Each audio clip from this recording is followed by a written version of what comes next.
પણ પ્રતીક્ષા એ પાછી પ્રામાણિક હોવી જોઈએ નરેશભાઈ. આવે તો ઠીક છે નહીં કઈ નહીં, એને પ્રતીક્ષા નો કહેવાય. ઘણા નથી કહેતા આવે તો ઠીક છે નહીં પછી વાંધો નહીં, આપણે એને પ્રતીક્ષા ના કહેવાય. પ્રતીક્ષા તો કોને કહેવાય કે તાલાવેલી હોવી જોઈએ અંદર. કબાય કબાય કબાય.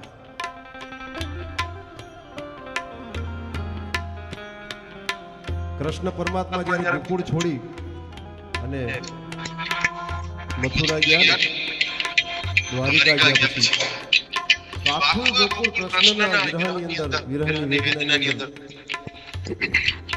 એના હૃદયની અંદર જે આગ લાગતી હતી તડપની, કનૈયાના દર્શનની, કે ક્યારે અમારો કૃષ્ણ પાછો, એને પ્રતીક્ષા કહેવાય.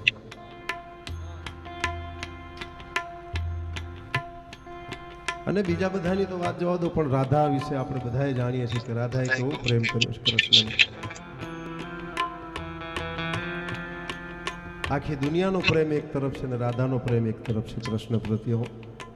અને કૃષ્ણએ પાછો એવો પ્રેમ કર્યો. જે પોકાર કૃષ્ણની નાભીમાંથી જે અવાજ નીકળે છે એનો એક સ્વર તમને સંભળાવો. રાધા માટે કેવો પોકાર હોય છે કૃષ્ણનો, ખબર?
રાધા તારા પ્રેમી બની આ પીછે પાખો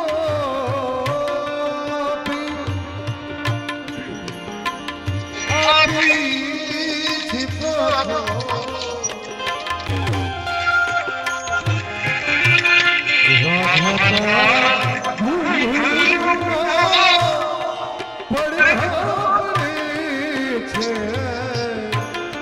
રાધા તારા